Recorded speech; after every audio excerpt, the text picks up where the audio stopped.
안녕하세요. 반갑습니다. 여러분의 자기 개발을 도와드리는 선혜 원장쌤입니다. 자, 이 영상 보시기 전에 구독과 좋아요 눌러주시면 감사하겠습니다. 자, 모든 이가 스승이고 모든 곳이 학교다 라는 책을 제가 오늘 가지고 나왔습니다. 우리 시대 멘토 11인이 평생 공부 이야기. 자, 서울시 평생교육진흥원이 기획하고 김영철이 만나 이야기 나누다 창비교육에서 나온 책입니다. 자, 공부 평생을 두고 나를 짓는 일이라고 합니다. 뭐 집을 짓는다, 밥을 짓는다, 옷을 짓는다 이렇게 이야기해요. 짓는 일에는 굉장히 장인 정신이 스며 있는 것 같습니다. 그런데 공부도 그렇다고 하네요. 평생을 두고 나를 짓는 일. 굉장히 멋있는 말이어서 제가 몇 번을 읽어봤는데요. 공부는 평생을 두고 나를 짓는 일이다. 우리 시대 멘토 11인이 자신의 삶으로 공부를 증명하다. 자, 위대한 도시는 위대한 시민이 만들고 위대한 시민은 평생 학습이 만듭니다. 우리 모두는 서로에게 힘이 되고 지혜가 되는 학교이자 스승이며 함께 시대의 강을 건너는 동반자입니다.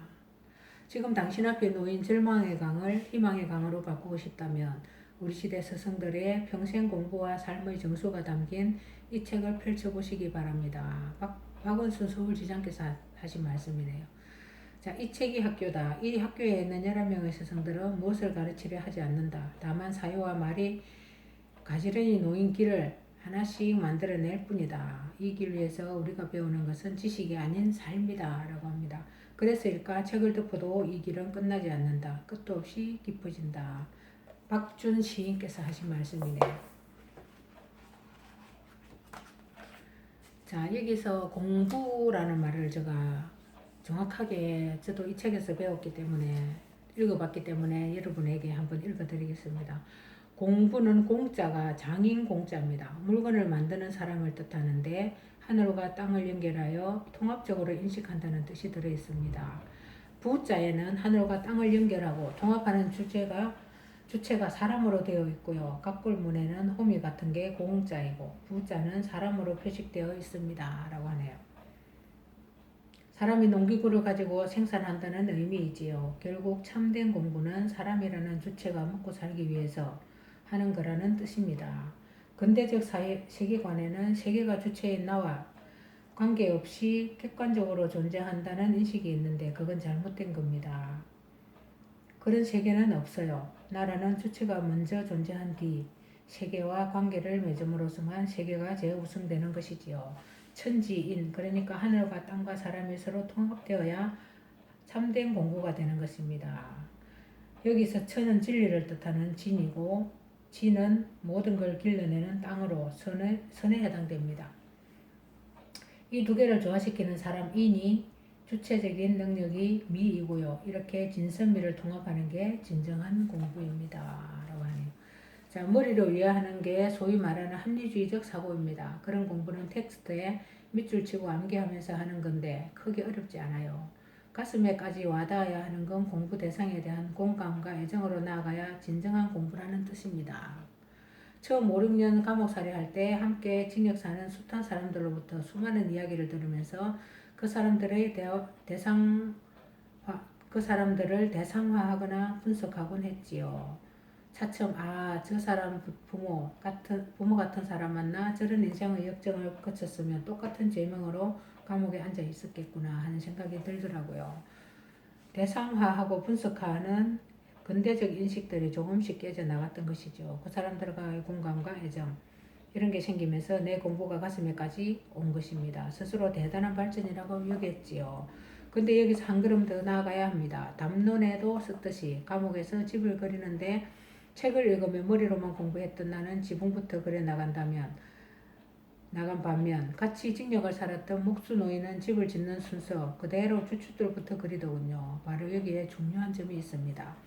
이 대목에서 노인들은 당신은 주춧돌부터 그리세요. 나는 지붕부터 그립니다. 하면서 우리 사회의 차이와 다양성을 승인하고 평화롭게 공존하자 이렇게 말할 수는 있지요.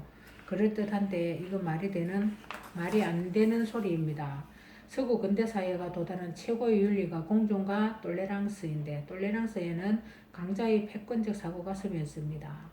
차이와 다양성을 인정하고 공존을 승인할 것이 아니라 그 차이를 정확하게 인식해서 자기 변화의 계기를 만들어야 합니다.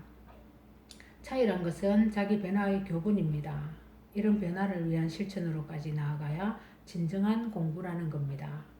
그래서 참된 공부는 가슴에서 발까지의 여행이라고 했던 것이지요. 참된 공부는 가슴에서 발까지의 여행이라고 합니다. 굉장히 뜻깊은 그런 이야기인 것 같습니다. 자, 꽃이나 나무가 그 자체로 아름답듯이 우리가 사회 역시 여러 구성 요소들이 모두 그럴 법한 위치에 있으면서 서로 조화를 이루어야 사회가 안정되고 아름다워진다. 그리고 문학이나 교육에 갈구하는 게 바로 그런 상태라는 말씀을 1981년에 펴낸 평론집 지상의 척도에서 강조하셨지요. 그 뒤로 35년 가까이 지났는데 우리 사회는 동료가 더 심해지는 것 같아 걱정입니다. 자, 끊임없이 변해가는 게 사회입니다. 단군 이래 우리 사회가 가장 많이 변한 시기가 지난 100년 사이일 거예요. 지금 우리가 방에서 소파에 앉아 이야기하고 있는 것 자체가 조선 사람들은 상상할 수 없는 것이었지요. 사회도 살림살이도 엄청나게 바뀌었고 그러니까 동료도 불가피한 것입니다. 그런데 바로 그 동료가 사회를 나쁘게 하기도 하고 좋기도 하거든요. 그 동료가 사람다운 사회를 건설하기 위해 동료라면 받아들여야지요. 라고 하네요. 그렇게 수용하는 것도 굉장히 멋있는 것 같습니다. 자, 그 옛날 아리스토텔레스가 자신을 가리켜 생물학자라고 하지 않았고 공자님이 스스로를 인문학자라고 부르시지 않았습니다. 르네상스 시대를 거치며 학문이 쪼개지기 시작했지요. 분과 학문이 시대가 인류에게 큰 성과를 안겨준 것은 사실입니다. 특히 자연과학의 환원주의적 접근 방식이 많은 문제의 핵심을 파헤치는데 큰 기여를 했습니다. 그럼에도 불구하고 21세기로 접어들며 많은 사람들이 뭔가 부족함을 느끼기 시작해 학문 간의 소통을 열망하게 되었죠. 이런 소통의 방법으로 나타난 게 바로 통섭입니다. 통섭이라는 말을 저는 여기서 처음 알게 되었는데요. 통섭은 둘 이상이 하나가 되는 융합과는 조금 다릅니다. 통섭의 결과물로 융합이 가능할 수 있습니다. 통섭은 서로 다른 학문 또는 분야들이 서로 알아가는 과정 또는 그런 과정을 뒷받침하는 철학이라고 생각하면 됩니다. 굉장히 어려운 말인 것 같습니다. 21세기가 원하는 기술의 융합을 이루기 위해 둘 이상의 기술을 마구잡이로 섞어볼 수도 있겠지요.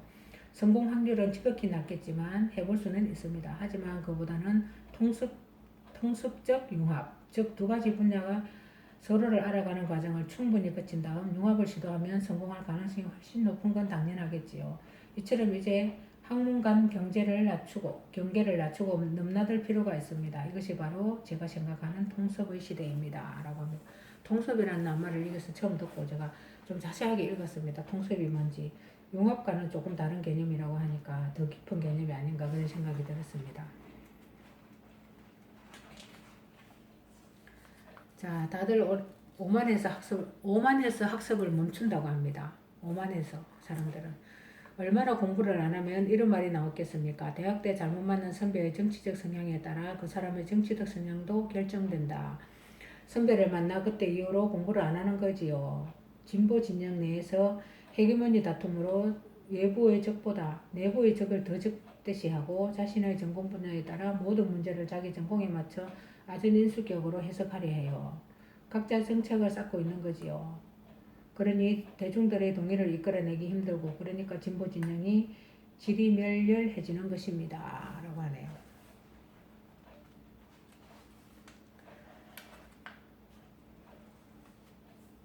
자, 말은 내가 만든 말이 별로 없습니다. 남이 만든 말 가지고 우리가 따라가는 거죠. 그래서 내 생각이라고 알고 내 말이라고 생각하고 사는데 사실은 남들이 훈련시키고 길들인 대로 따라가는 겁니다. 그 남이 누구냐? 힘이 있는 자입니다. 라고 합니다.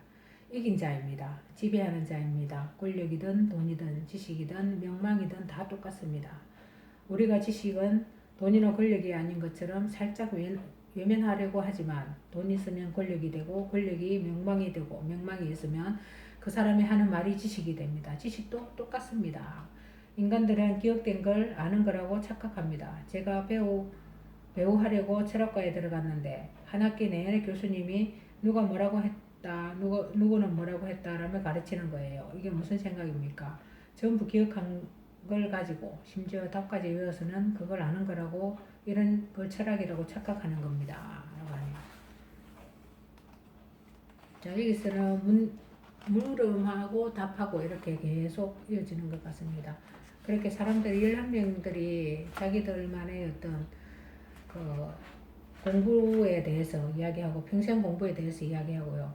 공부는 평생을 두고 나를 짓는 일이라는 정말 명언을 제가 새기면서 이 책을 마무리하겠습니다. 지금까지 함께 해주신 여러분 감사합니다. 모든 이가 스승이고 모든 것이 학교다라는 책을 리뷰해드렸습니다.